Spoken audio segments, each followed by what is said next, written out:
Halo sobat, jumpa kembali di sini. Bagian Hukum dan SDM KPU Kota Tegal yang selalu memberikan informasi terupdate tentang produk hukum KPU maupun informasi kepemiluan terkini. Perlu sobat ketahui, sebentar lagi, masyarakat Indonesia akan melaksanakan pemilu pada 14 Februari 2024 mendatang. Adapun salah satu pihak yang berperan penting dalam jalannya pemilu adalah KPPS, dan KPPS merupakan singkatan dari kelompok penyelenggara pemungutan suara. Mereka adalah kelompok yang dibentuk oleh Panitia Pemungutan Suara atau PPS untuk melaksanakan pemungutan suara dan penghitungan suara di tempat pemungutan suara atau TPS. KPPS terdiri dari 1 orang ketua merangkap anggota dan 6 orang anggota. Lantas seperti apa perbedaan tugas seorang ketua KPPS dengan para anggotanya? Agar lebih mengenal tentang peranan mereka dalam pemilu 2024 mendatang, mari simak penjelasannya lewat video berikut ini. Tahukah sobat, kelompok penyelenggara pemungutan suara atau disingkat KPPS merupakan salah satu badan ad hoc penyelenggara pemilihan umum 2024. Kelompok yang dibentuk oleh Panitia Pemungutan Suara ini memiliki susunan anggotanya.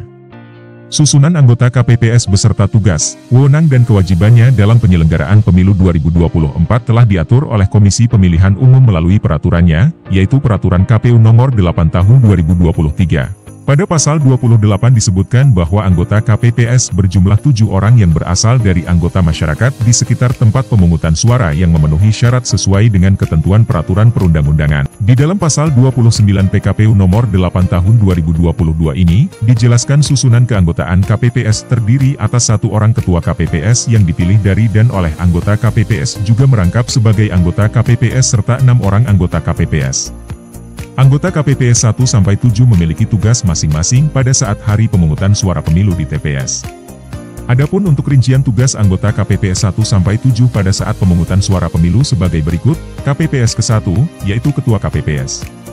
Melaksanakan tugas sebagai berikut, 1. Memimpin rapat pemungutan suara, 2. Memberikan penjelasan kepada pemilih tentang tata cara pemberian suara, 3. Menandatangani surat suara, 4. Memberikan surat suara sesuai jenis pemilu kepada pemilih berdasarkan kehadiran. Dengan ketentuan, A. Pemilih dalam daftar pemilih tetap atau DPT diberikan seluruh jenis surat suara, B. Pemilih dalam daftar pemilih tambahan atau DPTB, diberikan sesuai formulir model A surat pindah memilih, C. Pemilih dalam daftar pemilih khusus atau DPK, diberikan seluruh jenis surat suara. 5. Mengarahkan pemilih menuju bilik suara. Tugas anggota KPPS 2, sebagai berikut, 1. Menerima dan mengurutkan formulir model C6 KPU, model A surat pindah memilih, KTPL, identitas lain dari anggota KPPS 4 berdasarkan urutan kehadiran. 2. Mengisi nama kecamatan, desa, kelurahan, dan nomor TPS pada surat suara. 3. Memberikan surat suara yang telah diisi alamat kepada Ketua KPPS. 4. Membantu tugas lain yang diberikan oleh Ketua KPPS. Tugas anggota KPPS 3, sebagai berikut, 1. Mengumpulkan formulir model C6 KPU, model A surat pindah. Memilih setelah pemilih menerima jenis surat suara yang akan dicoblos. 2. Mengisi nama kecamatan, desa, kelurahan, dan nomor TPS pada surat suara. 3. Memberikan surat suara yang telah diisi alamat kepada Ketua KPPS. 4. Membantu tugas lain yang diberikan oleh Ketua KPPS. Selanjutnya, tugas anggota KPPS 4 sebagai berikut, 1. Memeriksa seluruh jari tangan pemilih. 2. Meminta kepada pemilih untuk menunjukkan identitas pemilih, dengan ketentuan, A. Pemilih dalam daftar pemilih tetap atau DPT. Memeriksa kesesuaian nama pemilih antara formulir model C6 KPU dengan KTPL, identitas lain dan memeriksa kesesuaian nama pemilih dengan yang tercantum dalam salinan DPT, serta memberi tanda pada kolom nomor urut. Pemilih dalam salinan DPT. B. Pemilih dalam daftar pemilih tambahan atau DPTB, memeriksa kesesuaian nama pemilih antara formulir model A surat pindah memilih dengan KTPL, identitas lain dan memeriksa kesesuaian nama pemilih dengan yang tercantum dalam salinan DPTB. Serta memberi tanda pada kolom nomor urut pemilih dalam salinan DPTB. C. Pemilih dalam daftar pemilih khusus atau DPK. Pemilih jenis ini adalah pemilih yang tidak terdaftar dalam DPT maupun DPTB. Harus ada surat rekomendasi dari Panitia Pemungutan Suara atau PPS di mana pemilih DPK tersebut akan mencoblos di TPS. Kemudian anggota KPPS 4 harus memeriksa kesesuaian antara pemilih tersebut dengan KTPL yang ditunjukkan. Berikutnya, tugas anggota KPPS kelima yaitu, 1. Menuliskan nama pemilih dan jenis disabilitas pemilih yang belum tercantum dalam formulir model C7 DPTB KPU atau model C7 DPK KPU, dalam hal ini yaitu daftar hadir. 2. Meminta kepada pemilih untuk menandatangani daftar hadir tersebut.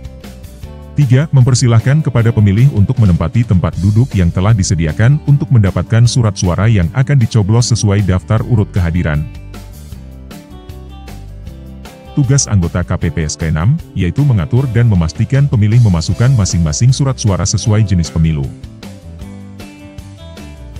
Dan yang terakhir anggota KPPS ke-7, mempunyai tugas yaitu mengatur dan meminta kepada pemilih yang akan keluar dari TPS terlebih dulu mencelupkan salah satu jari tangannya ke dalam tempat tinta.